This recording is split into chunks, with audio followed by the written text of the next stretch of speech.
Ayun na nga mga ka-BTV, breaking news ngayon.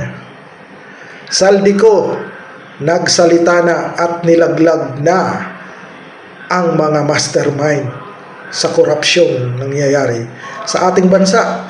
Walang iba kundi itong magpinsan na si Romualdez at itong si Boy Ngiwe.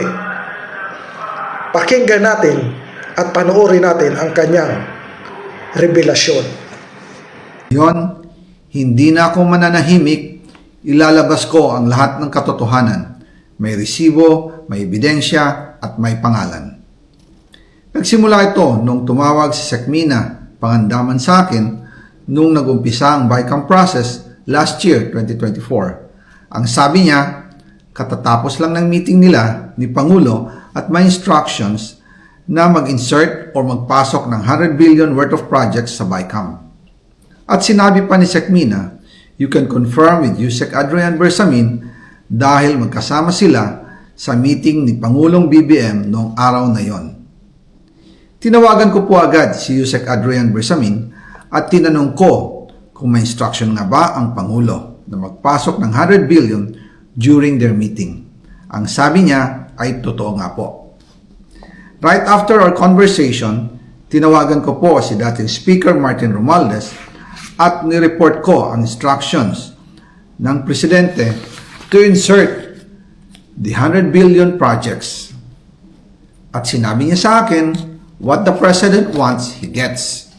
After ng ilang araw, nag-set po ng meeting si Sekmina Pangandaman at Yusek Adrian Bersamin sa amin ni dating Speaker Martin Romualdez sa Aguado Building in front of Gate 4 ng Malacanang at nandun din po si Yusek Jojo Cadiz. During the meeting, binigay po ni Yusek Adrian Bersamin ang listahan na worth 100 billion. Tinanong ko po si Yusek Adrian kung saan galing ang listahan. Ang sagot niya, galing kay PBBM mismo at binigay niya ito mula sa brown leather bag.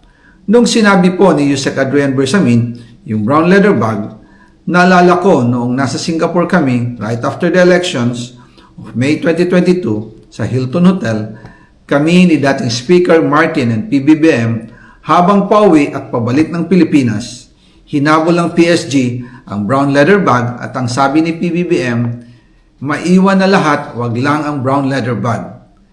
Kaya naniwala ako na utos talaga ito ng Pangulo.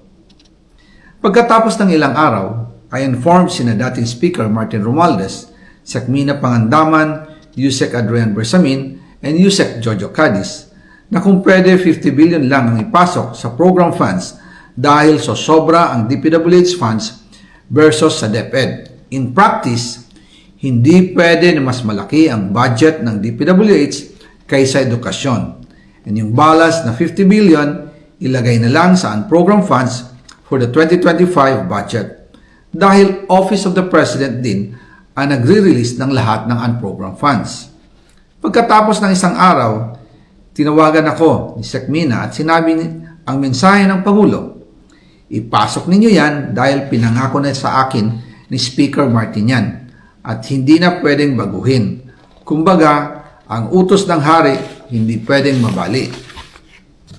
Again, I informed the Speaker and asked clearance about the instructions ng Pangulo. At ang sabi niya, wala tayong magagawa. Kaya po nagtataka ako kung bakit sinasabi ni Pangulo na hindi niya makilala ang budget, samantalang lahat na binawas at dinagdag sa mga ahensya ng gobyerno ay humihingi ng approval sa kanya si Sekmina Pangandaman. So, ano ngayon? Auntie Claire, ang masasabi mo sa revelasyon ni Saldico? Ano na ang masasabi Bongbong Marcos na makukulong daw di umano ang mga sangkot dito bago magpasko? Dapat sama niya na yung sarili niya, sabi nga di umano ni BP Sara, dahil alam at siya din ang nagperma ng GAA. At ngayon pinatunayan ni Saldico na mayroong 105 billion na pina-insert sa kanya itong si BBM.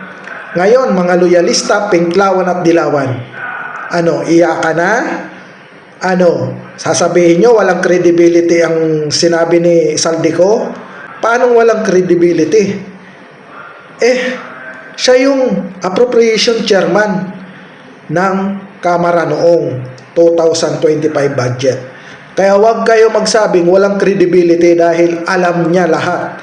At siya ang susi talaga sa korupsyon na to. At ngayon na nga ay binunyag niya na ang katotohanan. Ha?